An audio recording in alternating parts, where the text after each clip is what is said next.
Hello, everybody. Part of the homework for Monday, right, is to show the work that you have. And I'm going to give you an example that's going to tie into a little bit of that and just showing you the research I'm doing in a little bit of different format. I'm not writing a paper, but I'm giving it's a lecture in my mythology class, and I'm going to walk you through the process. And actually, I'm not even done, so I'm going to walk you through half of the process so you can see how research works.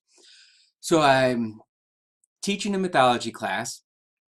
Right, one of the books that I have is Egypt. Right, another one is on Hindu mythology, and the third is Greek and Roman.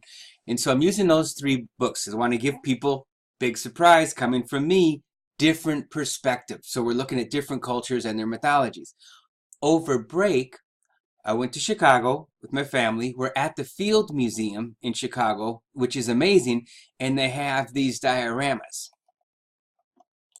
Really cool dioramas, right? They even have like, here's the rooms where they do stuff. So there's these cool dioramas. I take pictures of them.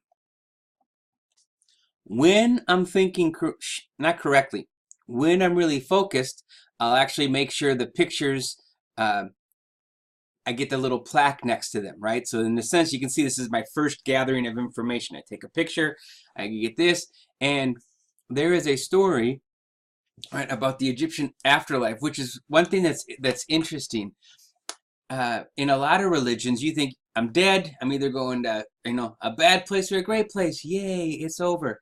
But Egyptian, in some Egyptian mythology, because there is no one, it's super complicated depending where you are and when they all change.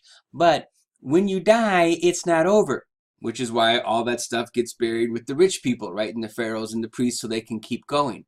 So you die, but your journey continues. And there is a scene where the person's heart, right in there, gets weighed against a feather. And so this is what I took the picture of. Now, why heart? Is it feelings? Okay, feather is light, but is that what it's really about? I don't know. Not even thinking about it. I just take the picture, go on my way.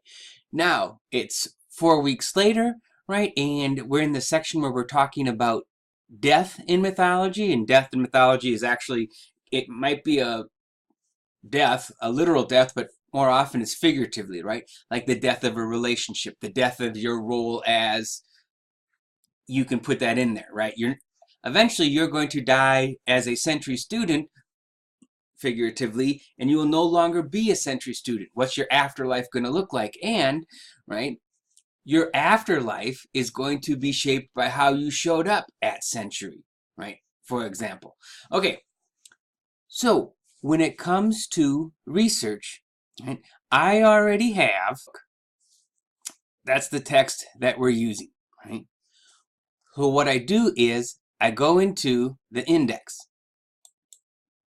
and not even figuring out everything out. I want just the heart piece. So I went in and I wrote down, it's an organ of thought, all the pages where it mentions that. A seat of Maat, right? Page 64 and 160. Weighing. So here's the stuff actually tied to the diorama, all of these pages. So I went in, I wrote all of that down so I don't have to keep flipping to the back. And it took me about 40 minutes, I went through and read every single one of those pages, looking for what it says about the heart and writing down anything that is related to it. So I end up with,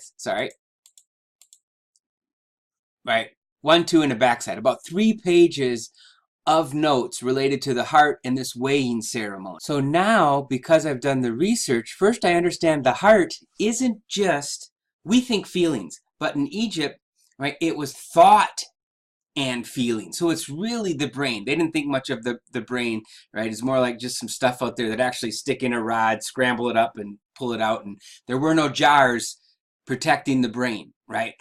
So the heart was both thought and feeling. So that's important.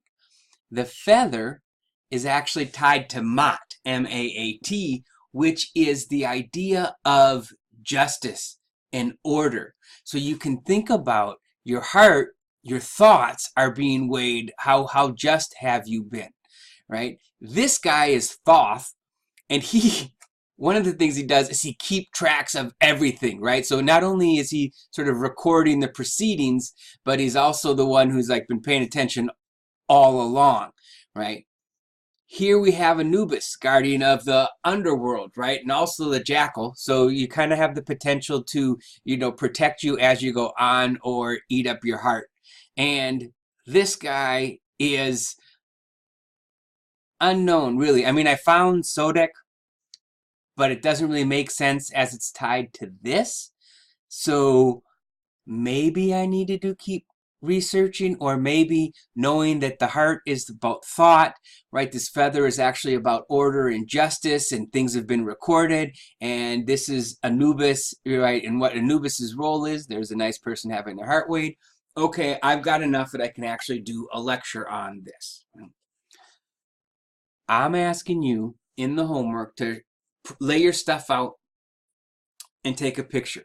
So in mine, for example, if this was the entirety of my work, I would have, right, the book out, those couple pages of notes out, these pictures. I probably actually, print them out so I could take notes on them, have that printed out and have it laying out and take a picture of it, right? And what I am hoping to see, and what hopefully you are experiencing, is that you have a bunch of stuff to go from, and you're not trying to base your entire paper on, one article, right? Or two things, right? So hope this gives you a little bit of idea on both some additional, this is one of the ways that I do research, right? And indexes are great. I don't have to read the whole book, right? Maybe I only need to look at 30 pages to get what I need.